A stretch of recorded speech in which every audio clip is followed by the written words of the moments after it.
It's my great pleasure to introduce to you the Dublin Team 1014.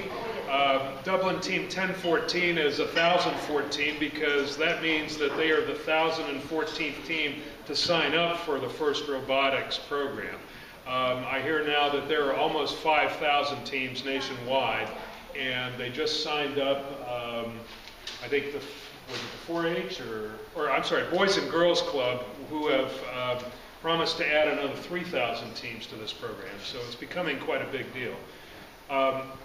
About 10 years ago, Neil Thompson and Ann Ralston both got together and decided that there was something this club maybe could do to help with the problem that there aren't enough science and technology graduates coming out of our schools today to help support all the businesses that need them. So they came up with the idea that they would help support a robotics team in Dublin.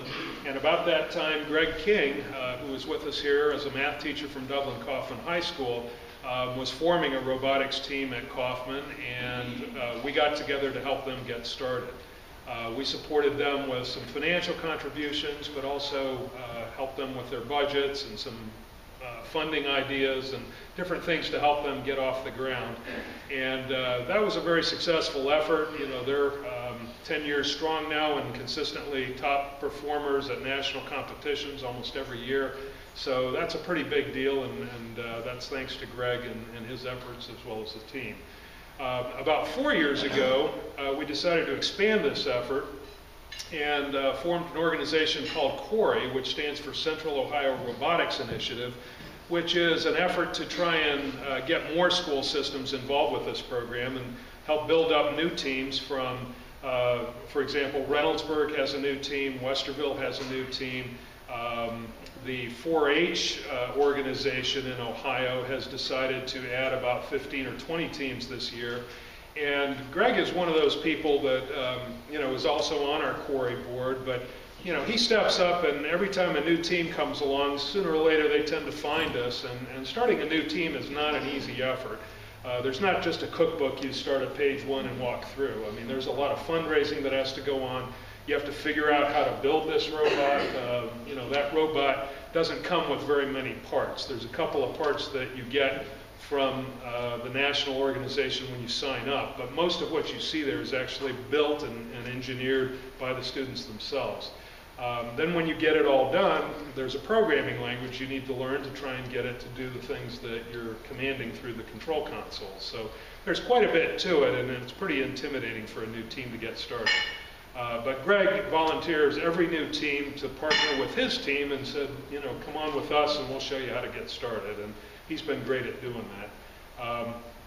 Greg's been instrumental in this effort since day one, as I mentioned, and he's really gone above and beyond the normal course of duties to try and make sure this team is successful. The coolest thing about this program, and the reason I really like it, is because it's not just about winning. I mean, this Dublin team has been very successful. And then the fledgling teams underneath them, there's a Lego League and a Junior Lego League, which builds a smaller version of these robots, and they go to competitions too, and they consistently place very highly as well.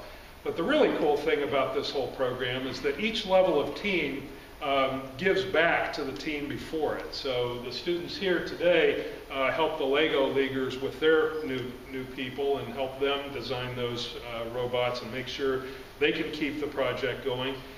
At the high school level, they help the middle school level. At the middle school level, they help the elementary level.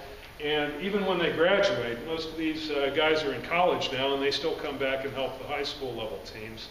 And even after that, when they go on to careers, oftentimes they'll come back and be a mentor to teams as well. So it's really a great idea and a great program. And along the way, they find that working on this thing is pretty cool, but the really cool thing is you learn a little engineering, you realize that there's some math involved, some trig and geometry, you learn some programming, and the bottom line is you learn the whole way. So it really makes learning fun for these guys. But anyway.